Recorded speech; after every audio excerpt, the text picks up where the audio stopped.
Hey, hello and welcome to our audience members joining us from across the globe. I'm Raymond Karam, the Chief Program and Development Officer here at the AGSIW.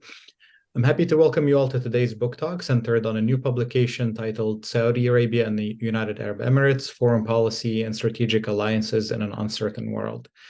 I know that all of us are glued to the news these days following the horrible events in Israel and Gaza, and we hope that today's program can help shed a light on the wider dynamics in the region and the role that some of the most important regional actors can play to help stop this conflict. And with that, I'd like to welcome today's speaker and the book's author, Dr. Robert Mason. He is a non-resident fellow with us at AGSIW and also at the Gulf Research Center. Previously, he was a fellow with CPAD at Lancaster University and an associate professor and director of the Middle East Studies Center at the American University in Cairo. And he is joining us also from Cairo today. He has had affiliations with Princeton University, the University of Oxford, and the King Faisal Center for Research and Islamic Studies in Riyadh. He specializes in Gulf politics and the international relations of the Middle East. Welcome, Robert. Moderating the discussion today is my colleague, Kristin Diwan, Senior Resident Scholar at AGSIW. Her current projects concern generational change, nationalism, and the evolution of Islamism in the countries of the GCC. Her analysis of Gulf affairs has appeared in many publications, among them Foreign Affairs, Financial Times, and the Washington Post. And with that, Kristin, over to you. Great. Thank you, Raymond, and thank you all for joining us. Very tense and sad days in the region, but even more reason to bring into the conversation experts who have spent a long time really reflecting on the region. And we're delighted today to have with us Robert Mason, who, as Raymond said, is a non-resident scholar with us here at AGSIW. Robert has just published this new book on Saudi Arabia and the United Arab Emirates, foreign policy, strategic alliances in an uncertain world. And I definitely recommend this book to you. He really quite systematically goes through and looks at the different sort of bilateral relations that these states have with all of the key actors that you can imagine, both across the region, but also major powers, the Far East, South Asia, Horn of Africa. It's really a tour de force in thinking about the foreign policy of these two states.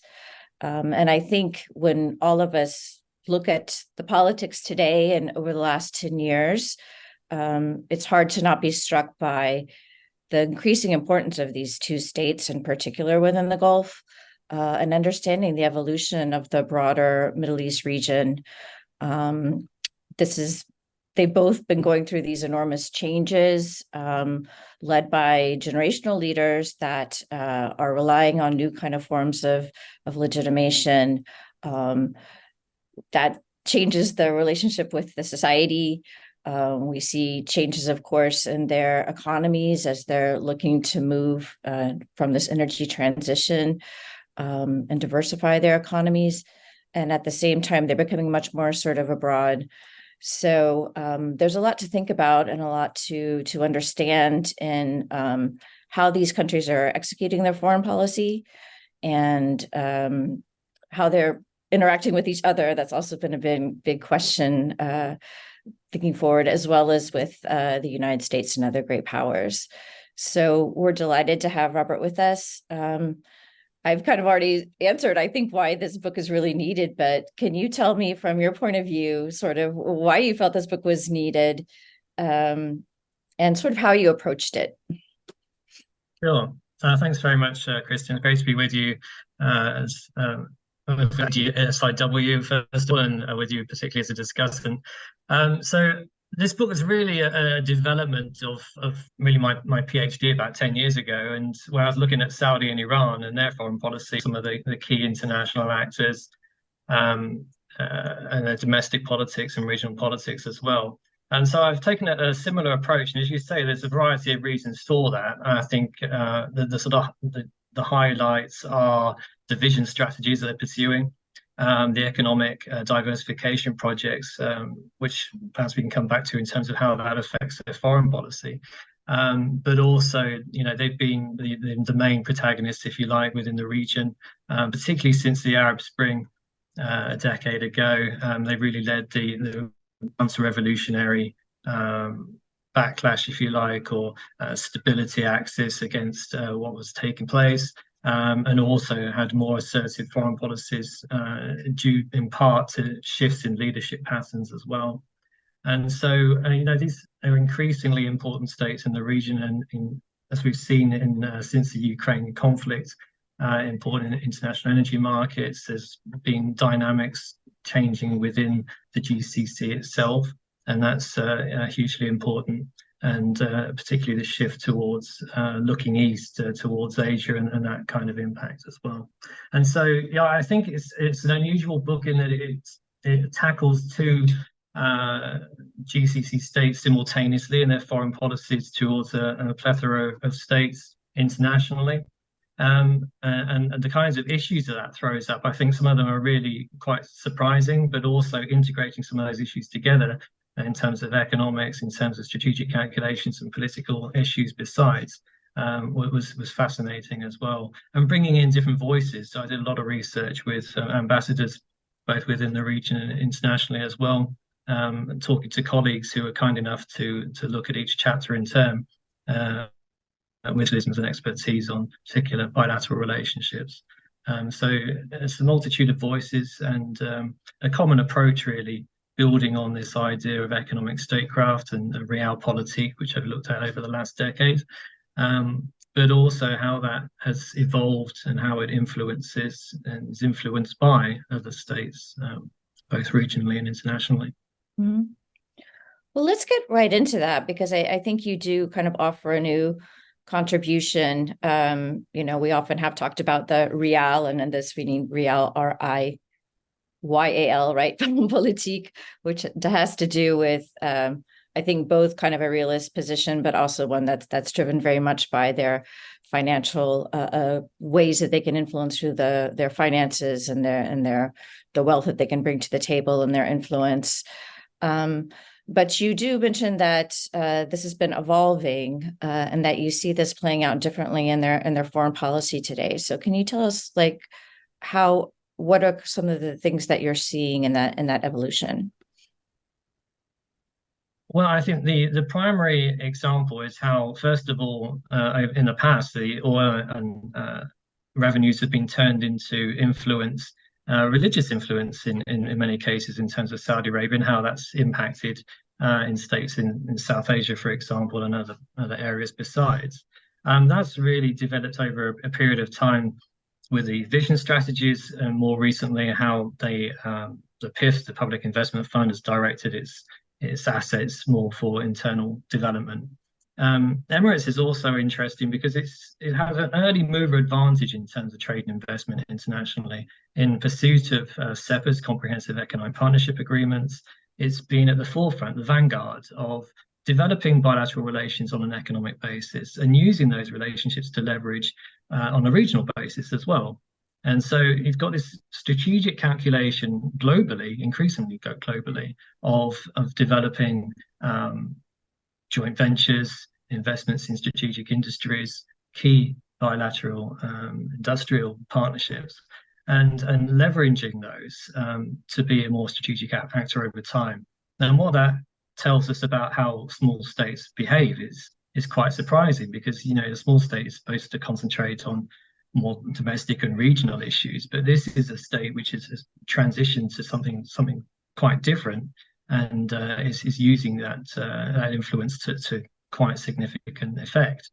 Mm-hmm. So that's a major shift. And in terms of the book, you see this transition taking place between the states, whereby Saudi Arabia, which was known to invest heavily in Islamic projects and mosque construction, this kind of thing, are actually changing, so that you find that Emirates now is investing in mosque construction, for example, in Indonesia, and how Saudi Arabia is taking on a different role in terms of how it is now becoming more of a mediator, for example, in Sudan, and how that role was usually traditionally defined as a small GCC state occupation. So it's really a very fluid between these states, and indeed in their foreign policies generally.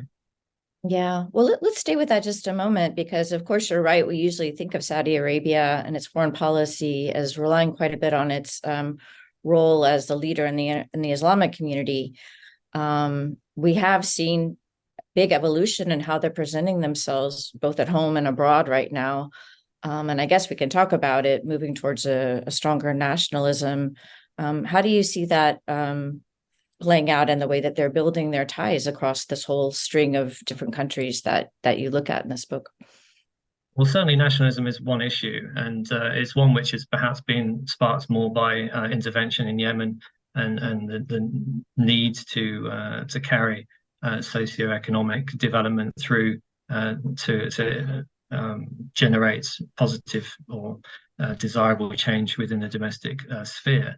That's not the only thing that's having an impact. There's also been other reforms, particularly targeted at youth, employment projects and so on.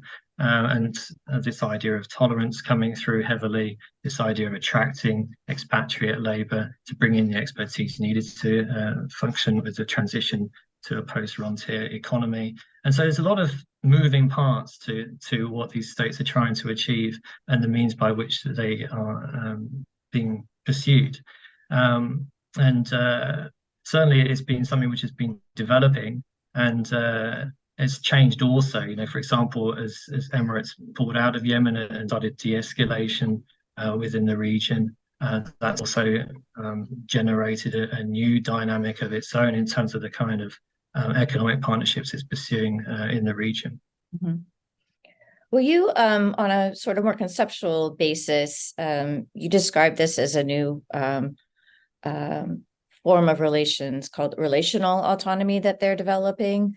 I think you started to get into describing a bit what that is, but maybe can you go in a bit further about how you use that in the book, and maybe walk it through with maybe one example of sort of relational autonomy and how that can help us to think about how these states are interacting today, and why it's different.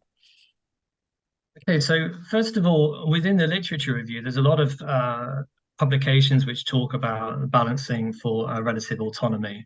And although relational autonomy, which I'm talking about increasingly now, is not specifically identified in the book as a term, it's from actually a South American publication from, let me just find the authors.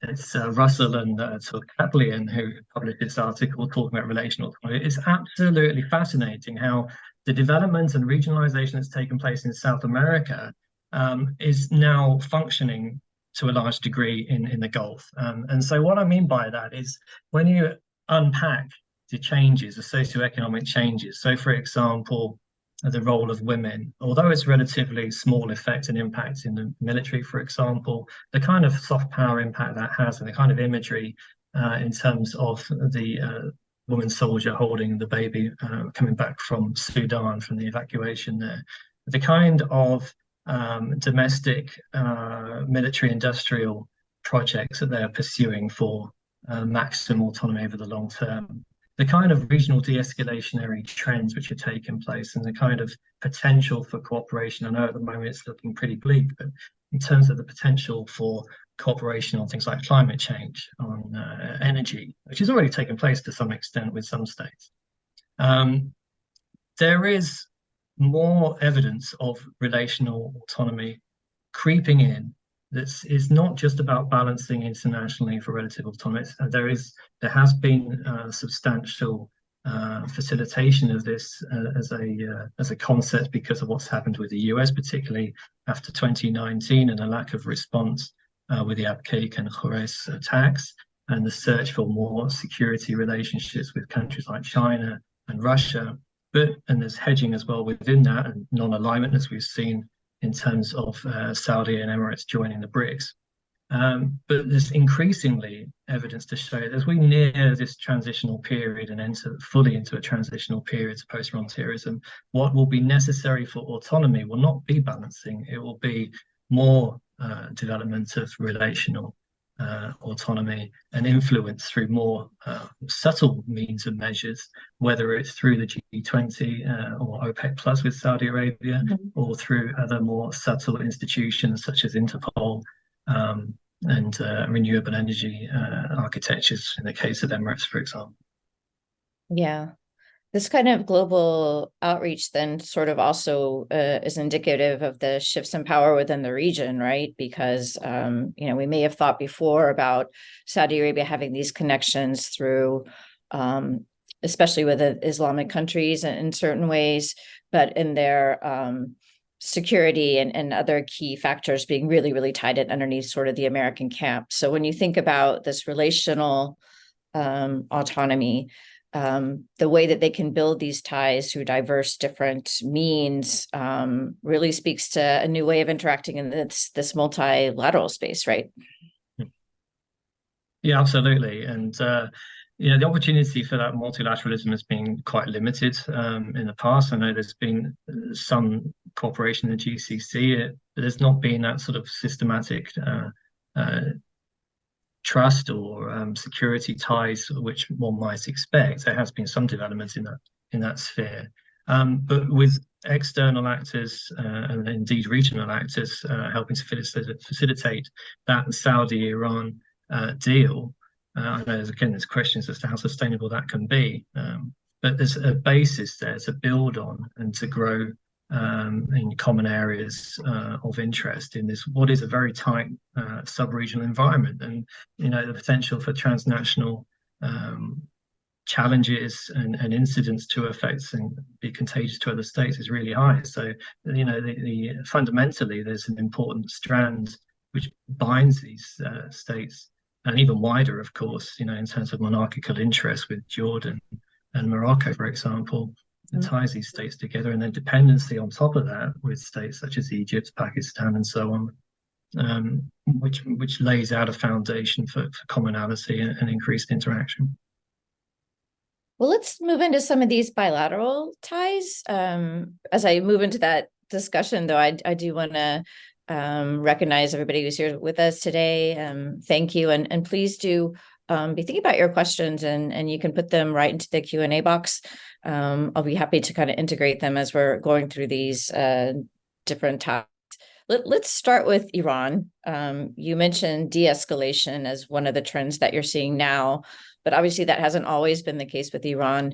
When you were looking more closely at the bilateral ties of these two states with Iran, what are some of the things that really, really struck you, and how that's been shifting? I think Iran has been a real challenge for Saudi Arabia, and the relationship over a period of time has been obviously very difficult and multi-layered in terms of its contentions, from the religious to the geostrategic to the role of the US and how that interacts. And again, with two US aircraft carriers coming into the Mediterranean, only heightens tensions and how Iran has been involved with non-state actors as well.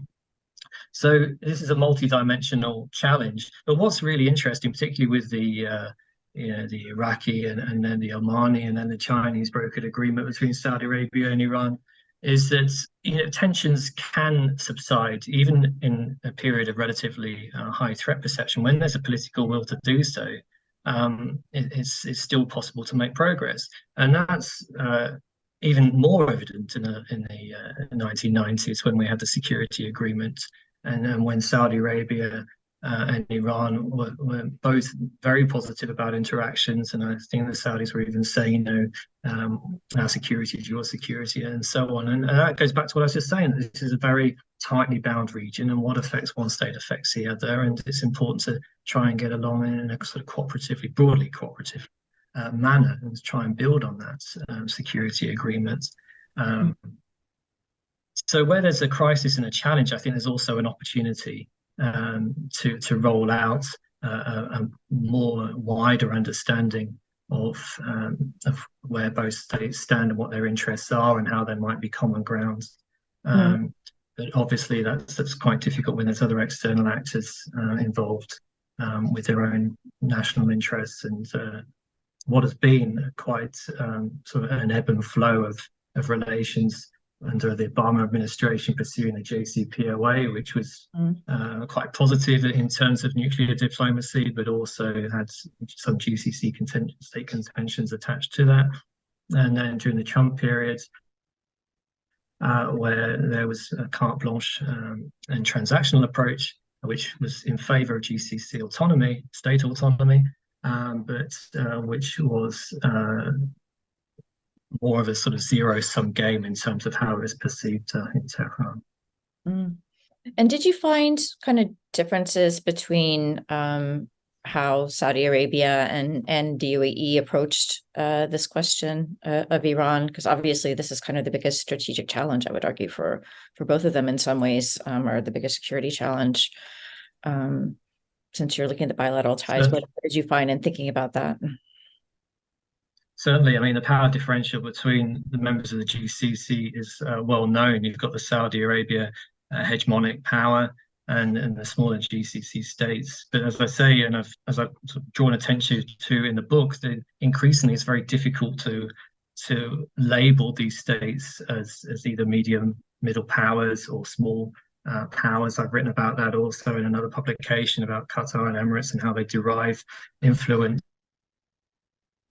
from different sources. So on the one hand, there are contentions, and I've talked about that in an Atlantic Council piece between Saudi Arabia and the Emirates, and how it's been both economic, geostrategic, but also sort of leadership threat perception combined.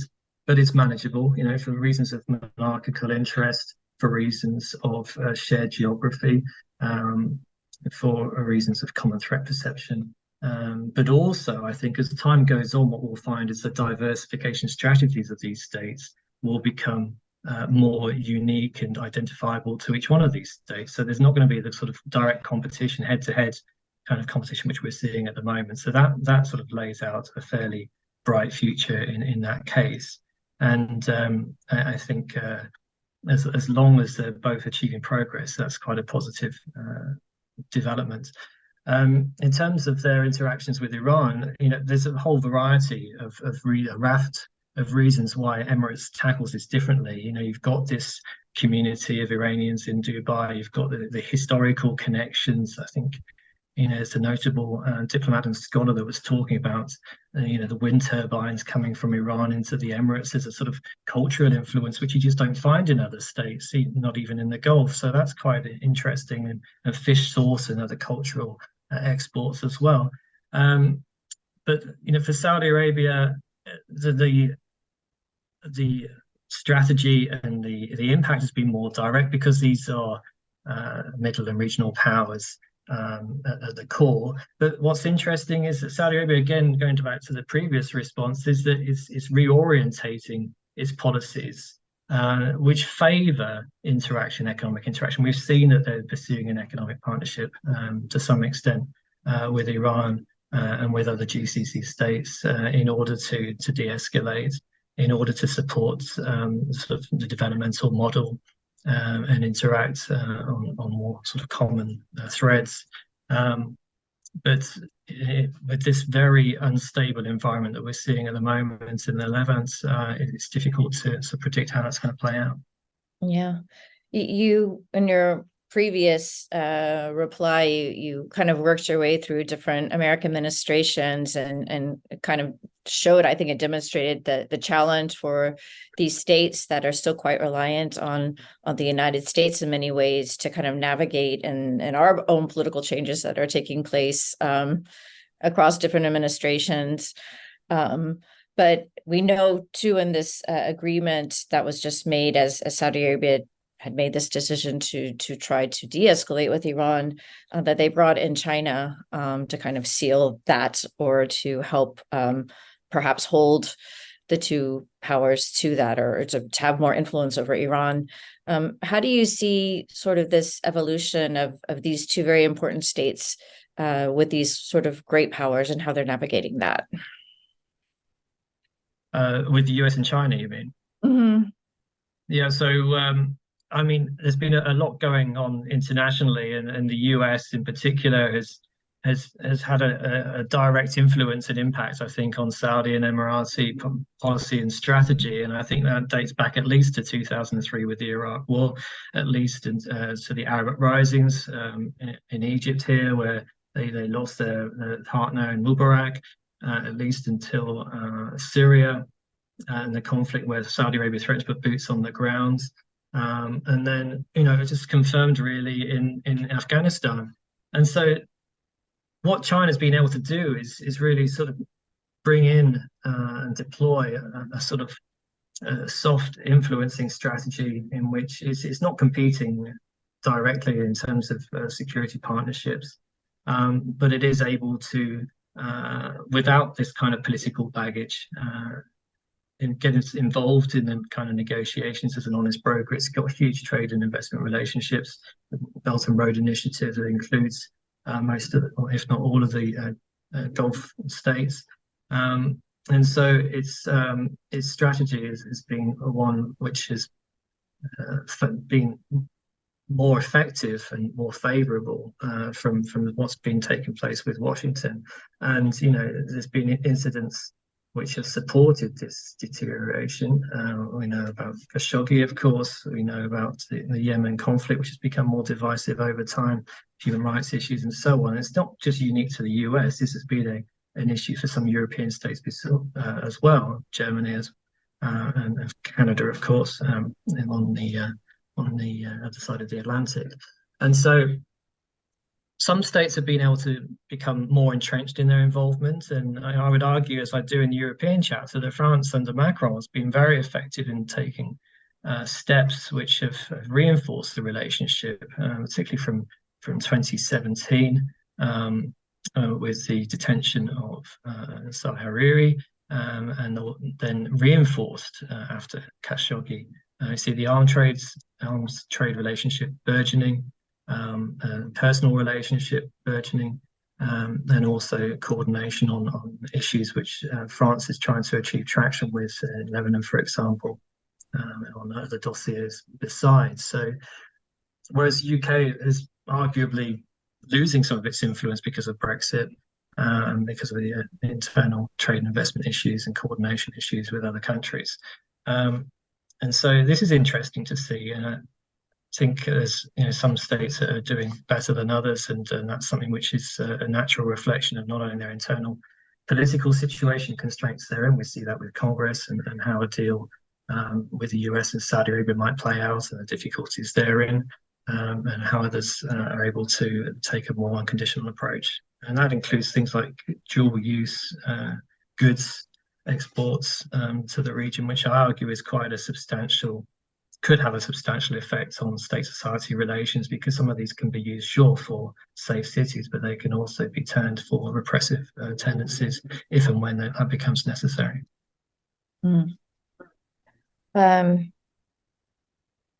I wanted to, a lot of what you're describing here is a bit more of a shift to the East, I guess. And I think a lot of, the bilateral relations is striking and what you're looking at that become very important within the book are obviously looking towards China, but also looking through towards other countries. You even talk about the relations with Malaysia and some of these other Eastern Asia countries, as well as India, of course. So can you talk a bit about that shift towards the East and some of the interesting things you discovered in looking at the bilateral ties in particular of these states with these countries?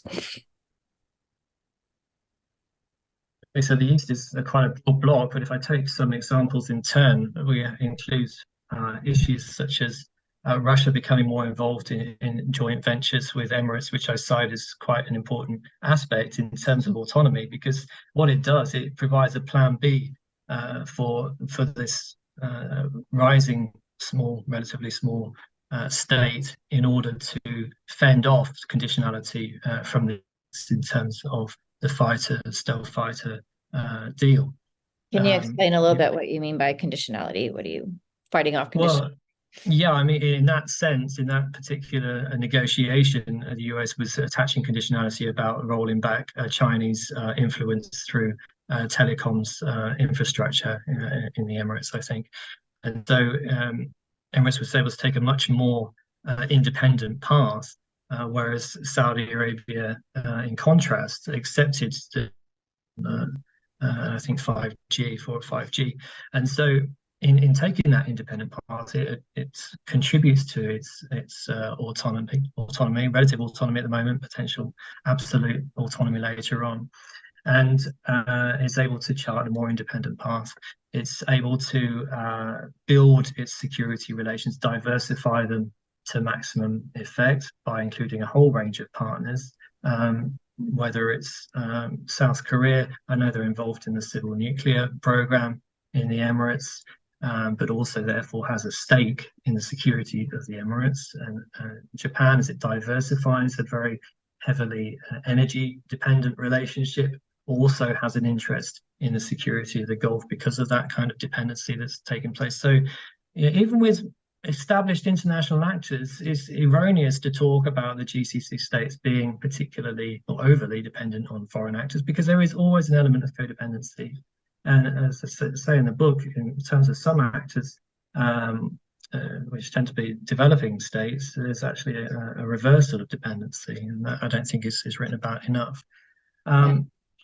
And so China, of course, has got a strong economic basis for its interactions in the region, and that's broadening out. So we see a lot more joint trade and investment deals, partnerships, the kind of activities which are likely to spur on new industries and domestic growth over the long term. And that's precisely what the vision strategies are designed to do, to build capacity and development over time. But in doing so, it's not a case that these Gulf states are balancing with these international actors. Actually, the balancing has taken place, but it's tacit balancing. It's a very subtle form of balancing, because it's in their interest to become more involved in these states' foreign affairs and domestic security situations over a period of time as their stakes increase and as these states become more central to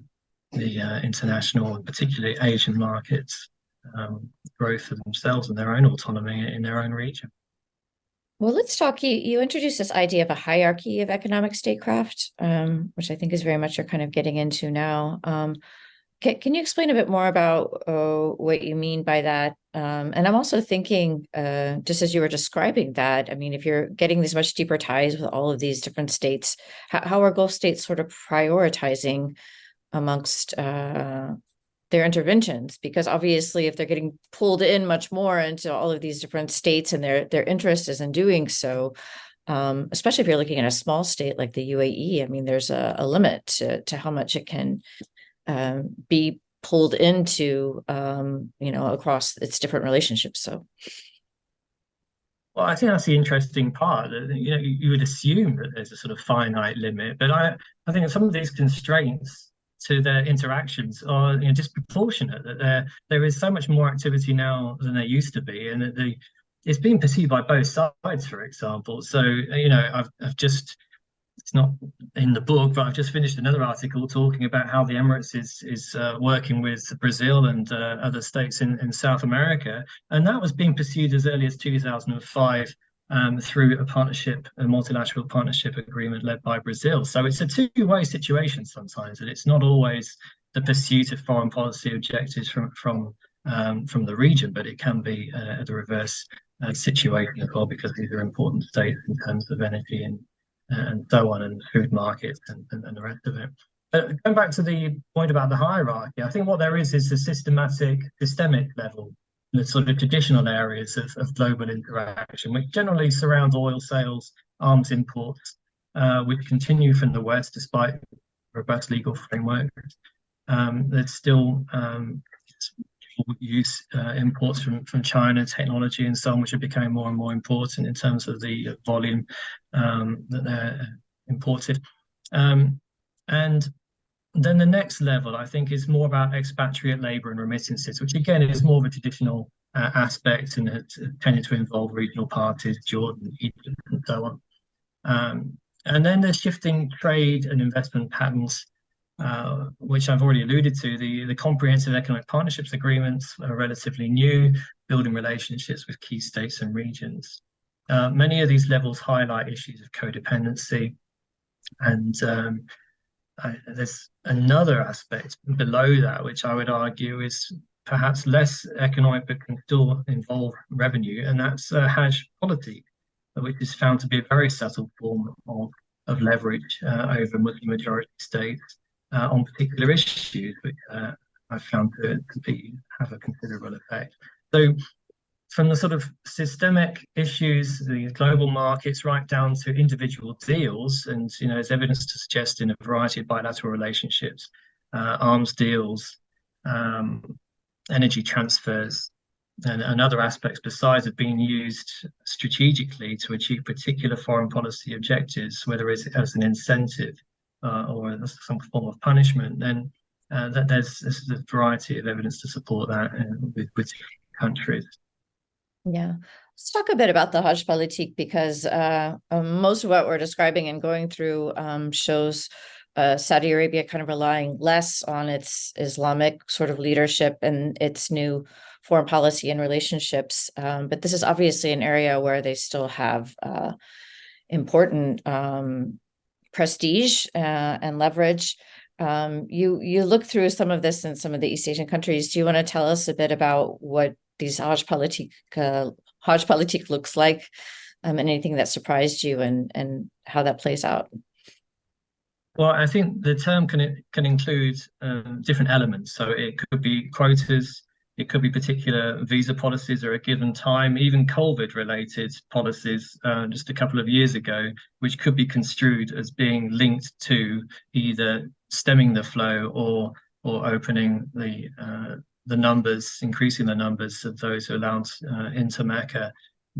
Because it's so tied up intricately with domestic political legitimacy for a variety of Muslim majority states, it's incredibly sensitive and important topic.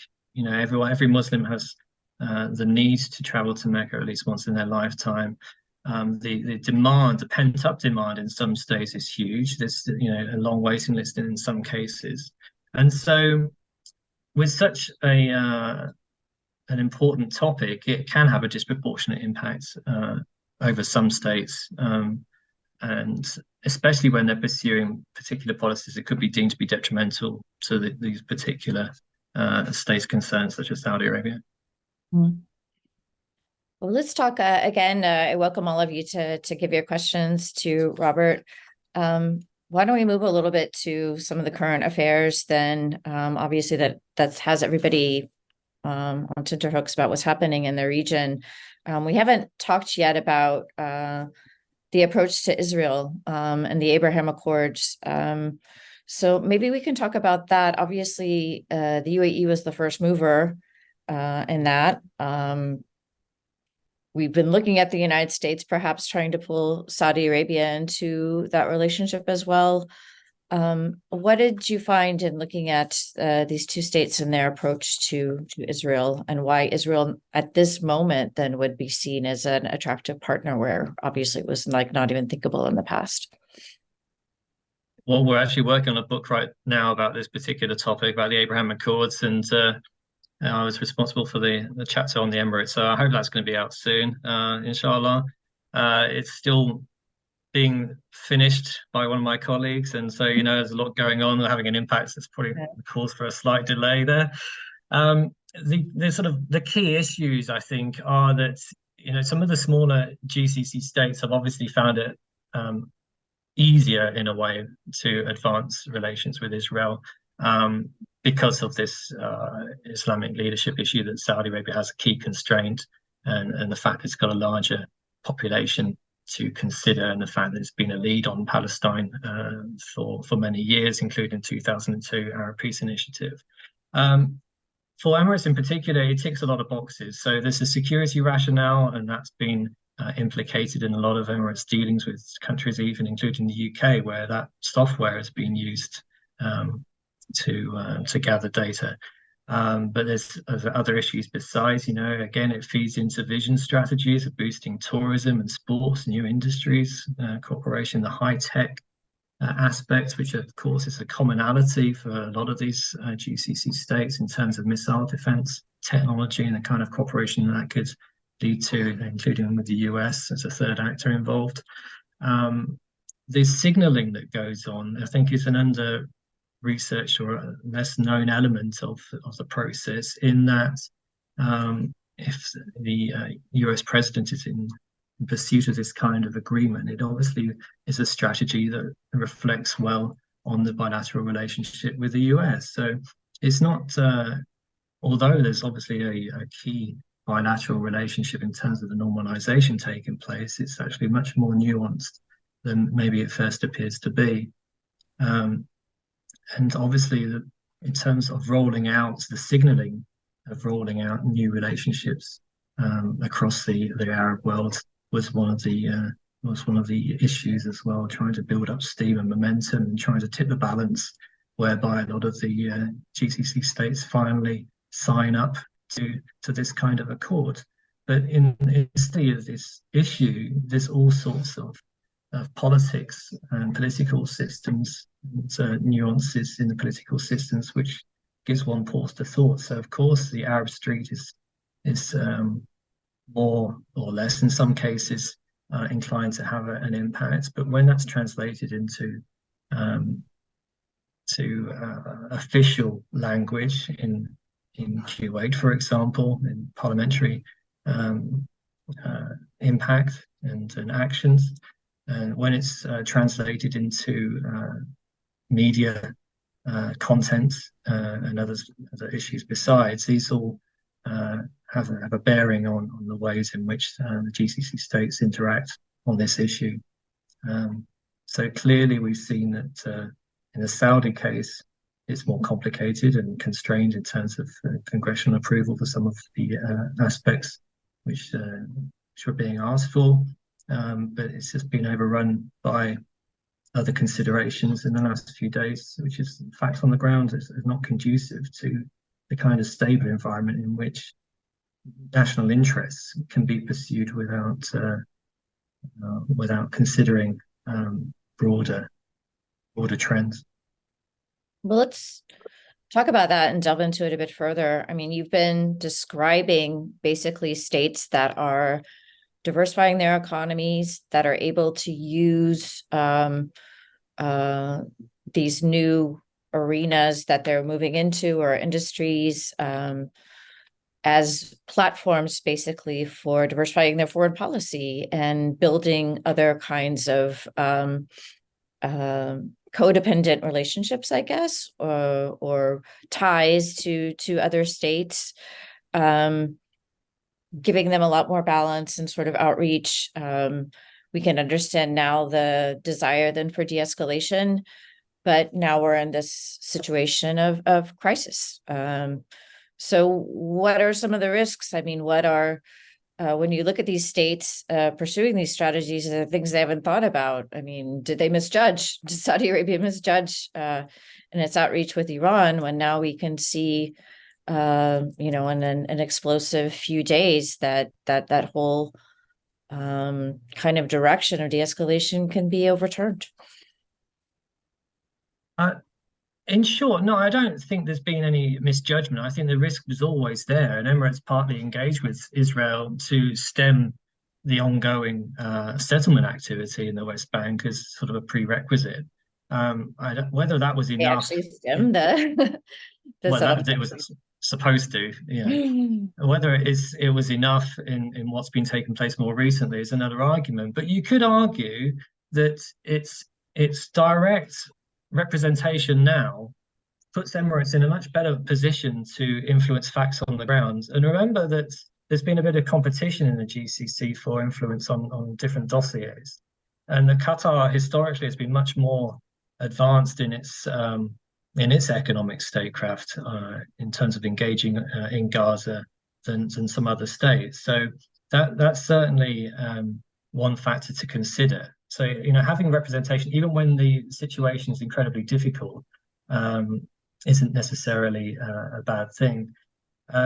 With Saudi and Iran, again, this is early days, and there's bound to be some serious bumps in the road, given the history between these two countries. Again, the timing of that agreement was quite unusual, considering that we're not in a period of low threat perception. Historically, these agreements happen in periods of low threat perception. So that's what makes it quite historic. Whether it can be sustained, I think at the time, a lot of scholars and analysts were raising questions about that. But I think, the next few days and whether this conflict expands into more regional dimensions will be key, because clearly that will be when it becomes less sustainable. But if it can be contained, it's been a very, very difficult time for the region, and it's one of many conflicts which has taken place recently, and has been for a very long time. But if that can be overcome and built upon, as I say, going back to this idea of building bridges and regionalism, I don't think it's too optimistic to consider that eventuality, because what it does is the moving parts are constantly shifting, and sometimes it makes it more advantageous to engage, and sometimes it makes it less advantageous. But with a crisis, it's providing potential opportunity that the risk becomes so manifest that it can actually shape the thinking of some of these decision makers in new and surprising ways. And one would hope that, building on what Greg Gores was saying in the last meeting that you had with him, there's been a period of learning taken place over the last few years after various foreign policy issues, and that learning process hopefully continues, and with an eye on youth, as there is in many of these countries, one would hope that their future is also thought about in terms of stability, which is not only necessary for national security reasons, but it's necessary for these vision strategies to succeed, and for these states to become more autonomous and to build their own future. We have a question which sort of gets into the current issue a bit more directly, from Drew Richards. He says, how does the conflict in Gaza impact the dynamic between Saudi Arabia and Iran, especially with regards to Israel normalization? I mean, you could argue that, if you see Iran in hand, which I think to some degree, it's probably understanding at least that they've, they work with Hamas and they work with Hezbollah, that they kind of surprise Saudi Arabia in this, build ties on one side, but then on the other side, then now we're seeing this explosive situation in Gaza. So certainly it's going to stretch that security agreement that they had to the full, and it's going to be both surprising and disappointing in this latest development. But it can't be surprising in terms of how the situation in Gaza has been left to fester for many years by many different states. So to that extent, it may be less unexpected than one might imagine. I think there's also a role here for the dynamics. Perhaps the direct communication may be strained and compromised somewhat, with the Quds Force thinking through on purely security dimensions. But I think there's a chance that externalizers may be able to come in and partner with each of these states in different ways, which produces a more stable outcome. What do you mean by that? Externalize?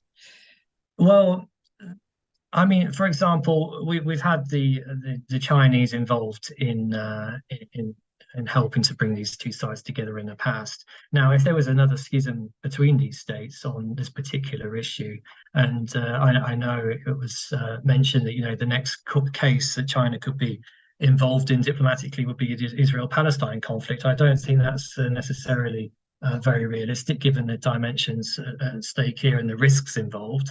But certainly, given that Iran is so focused on looking east, given that it's involved in in the BRICS, as is Saudi Arabia and the Emirates. This is precisely the kind of multilateral forum in which some states, which again don't necessarily have political baggage in this particular theatre, may be able to have an impact in de-escalating and suggesting ways forward, which is both serves to save face, but also maintain what has been the status quo for the last year or so.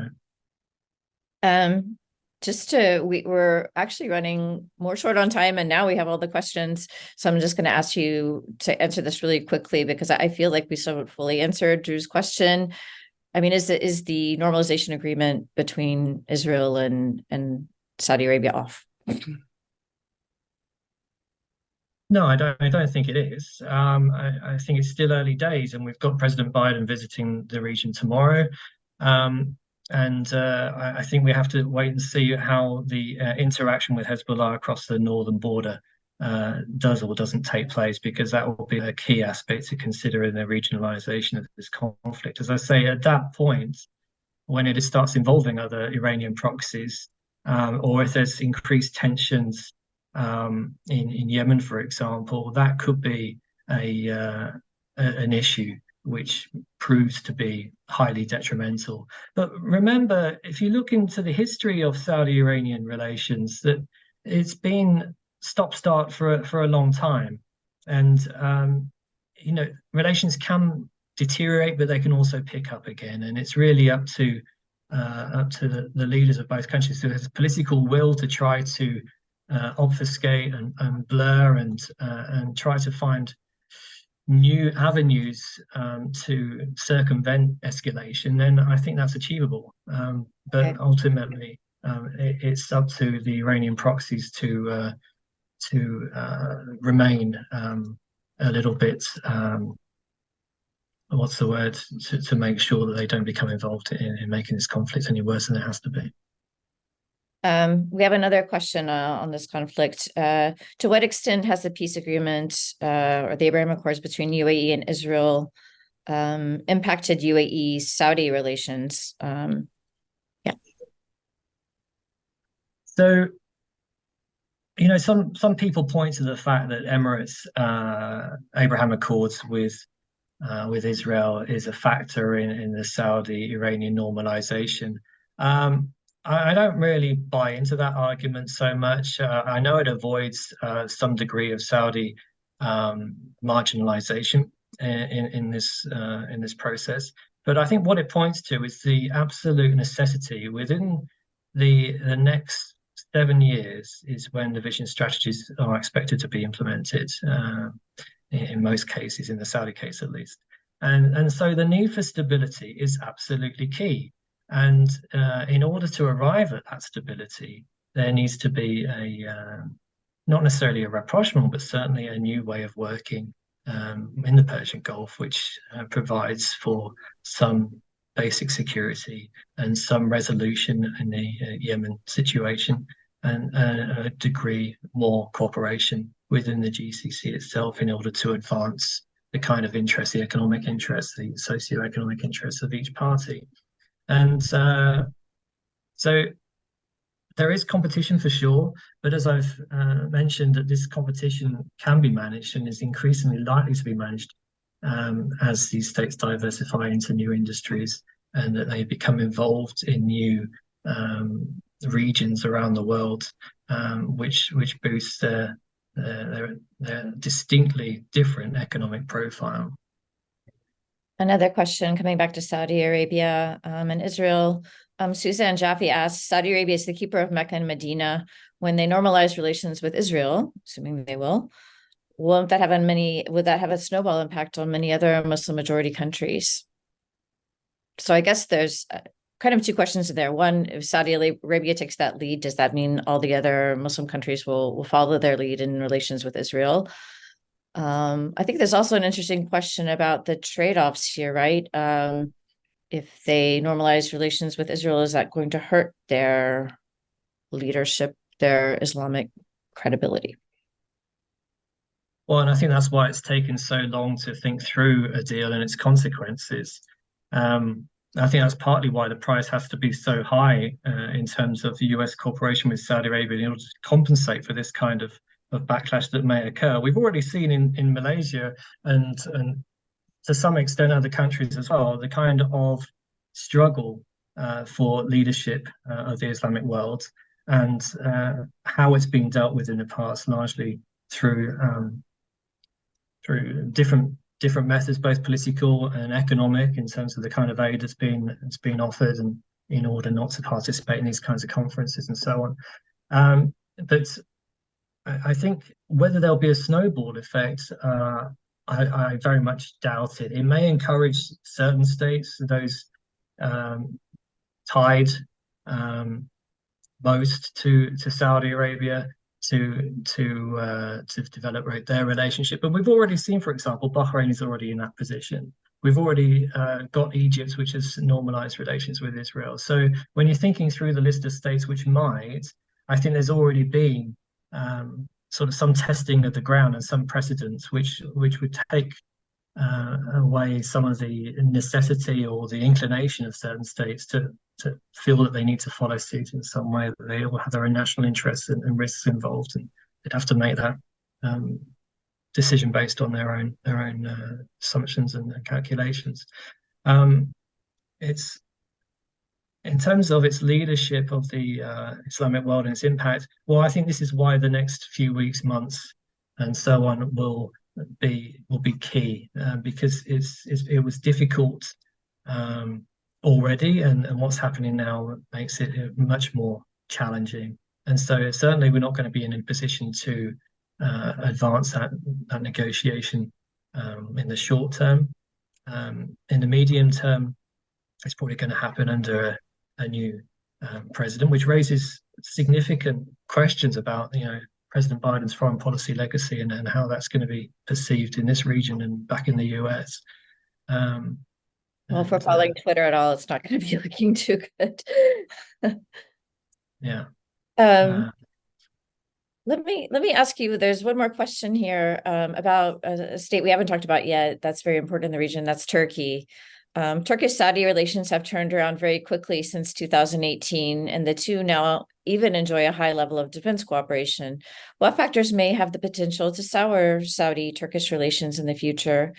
And do you foresee perhaps a Turkish pivot away from Israel and towards Hamas as a result of domestic pressure that might drive a wedge between Saudi and Turkey? Okay, so there's some different points to pick up there. First of all, I think there's been a huge realization in the Gulf and in Turkey that they need each other in terms of their economic cooperation, and there's a huge complementarity between the two in terms of what Turkey can offer and how that can be literally built on, because they're obviously involved in construction and other industries which are useful to the GCC states. But in terms of geography, it's difficult. Clearly, Turkey's got its hands full in northern Syria at the moment.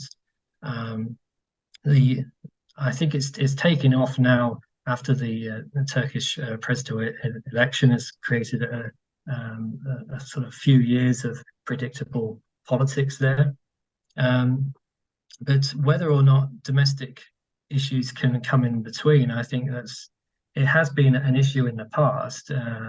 And certainly there's potential for it to become an issue again in the future. And there's some accusation of neo-Ottomanism and the kind of competition that's taken place in different theatres, in Libya, for example, and so on. But I think we're moving past that again.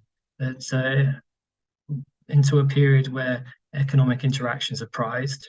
The energy cooperation, including in the Eastern Mediterranean, is something which is perhaps on the cards. Although again complicated by what's happening in Israel-Palestine at the moment.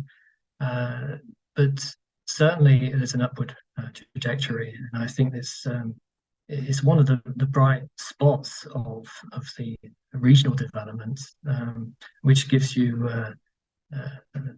reason to believe that more cooperation like this can be rolled out, and that it can lead to de-escalation in various theatres, where in the past it's been much more ideological.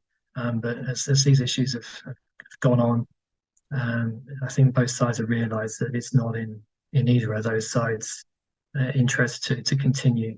And we see that with Turkey and Egypt as well. There's movement, and these are reinforcing trends. The GCC on the one side and other states on the other, having an impact in building their relations with Turkey.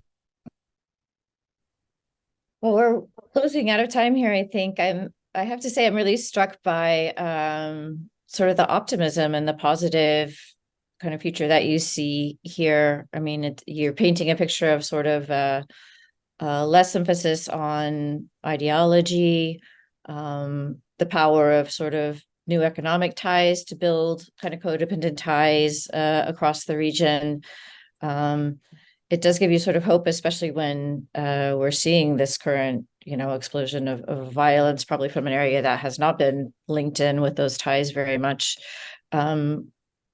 We'll close here, but I want to give you one last moment to tell us sort of anything that you think that doing this work taught you, or anything that you saw surprising. And all of your work, I have to say, I'm really struck by from our conversations and stuff. We go beyond your book to all of these other projects that you're working on, looking at all of these ties across the region. So we're definitely really indebted to you for the knowledge that you bring across the board and the foreign policy of these states.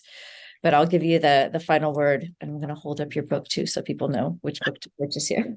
And there is a discount token, I think, on there is a discount in the in the chat right now, so 30% off if you can buy Robert's book. Go ahead, Robert. Well, I just want to emphasize the fact that the optimism, I don't think it's misguided. It's the idea of peace building, and the region has gone through a lot of conflict. But I think increasingly there's awareness at all levels, whether it's state or civil society or international actors, that's where there's crisis, there's opportunity. And as we've seen in the past with the Oslo process and the Madrid conference and so on, that they're out of these difficult situations, if there's political vision and political will, that there can be progress. So I hope I'm not too sort of naive in that, but having looked at what's taken place globally, there's so many different inputs into this region that it's highly complex, but there's new dynamics taking place, which makes me highly hopeful that even if you're looking at the cold hard nature of the economic aspects, for example, and just cold numbers in terms of trade and investment, the requirements to get to those kinds of figures means that you need to build ties and set the theatre for more cooperative relations. Okay, well, we'll close on a moment of hope then. So I really want to thank you, Robert, for joining us here at AGSIW, and thank you for all of the work that you contribute to what we do. Again, please look to Robert's work, both not only through this book, which you can get the 30% discount in our chat, but also through his other numerous articles, and where he's delving into these issues across the region of foreign policy from these two hugely important states within the Gulf. So thank you to all of you, and I look forward to seeing you at some of our future events here at AGSIW. So thanks, Robert.